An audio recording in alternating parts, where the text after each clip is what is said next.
With much fanfare, CNN recently announced a new venture, CNN Plus, a streaming service where die-hard fans of the network could get access to even more content.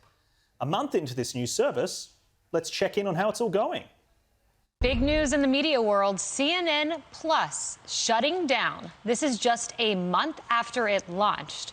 Variety was first to report today that CNN's new parent company, Warner Brothers Discovery, will end the streaming service. CNN host Brian Stelter confirming the news himself on Twitter, saying CNN Plus will shut down on April 30th. The cable channel reportedly spent around $300 million to launch a streaming service. Oof, that's a lot of cash. Only about 150,000 people have signed up in the first weeks. That's right. After hundreds and millions of dollars invested into this venture and a team of more than 500 employees working on the product, it's been canned. Media reports show that management was shocked at the low numbers of people actually signing up. And is it any wonder, with one of their main shows being Brian Stelter with reliable sources?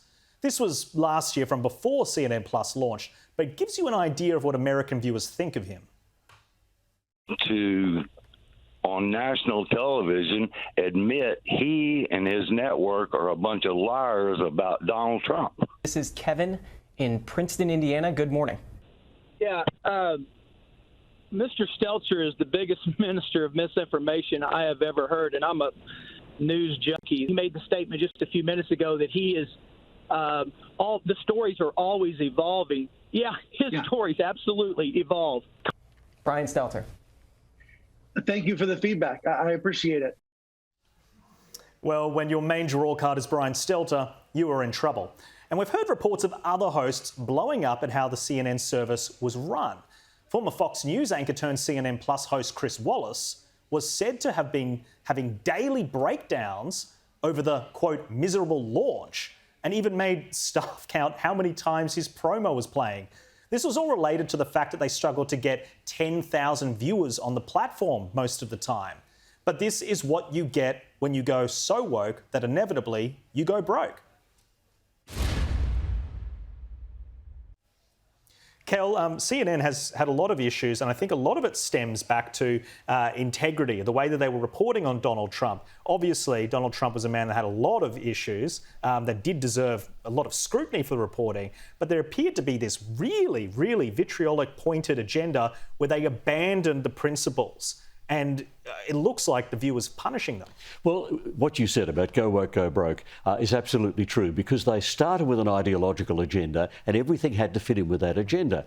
A few years ago, I was sitting in the jocks room at 2GB and one of my colleagues said to me, he said, you realise most of the population, most of the voters are left-wing. They're left-leaning, they're progressive. Now, when I got my jaw off the floor, I said, that's just not the reality. That's not the way it is amongst the Australian electorate. Look at the pattern of voting in federal elections since the Second World War, and the same is true in the United States. It is simply not the case that most people out there are progressive left-wingers, and therefore if you set up a service saying we're going to run a progressive left-wing line, there isn't a market for it. 150,000 people in a country with a population of 330 million people is a miserable performance. It's because people don't want that ideological agenda. They will accept someone who reports factually and accurately.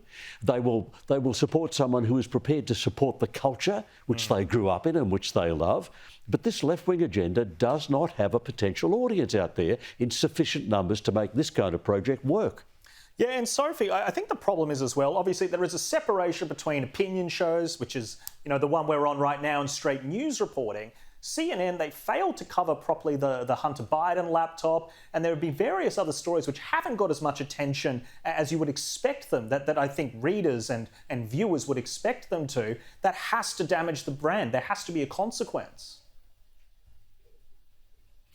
Well, I think this is obviously a result, Jack, of media outlets thinking that people are hungry for left-leaning news and information, and it's proving that it's not the case. I mean, this was a disaster, and we've seen that with both the bosses behind it, the CNN president and the Warner Media boss departing. Now, it was their baby. They created this.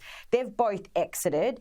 And we also saw when President Donald Trump lost the election over at CNN, their viewership plummeted. I think reports of 50%, Jack. So I think these media companies, some of them have gone so woke that it's actually resulting in them, as you've said, going broke, and they cannot sustain this. They're trying to push these progressive left-leaning ideas that they think we all agree with, and clearly that's not the case because people are not tuning in. $300 million, 500 employees full-time on it, and they can't even get 10,000 concurrent viewers. Sophie Ellsworth, thank you so much for your time. Thank you, Jack. Kel Richards, it's always a pleasure. Thanks for joining me.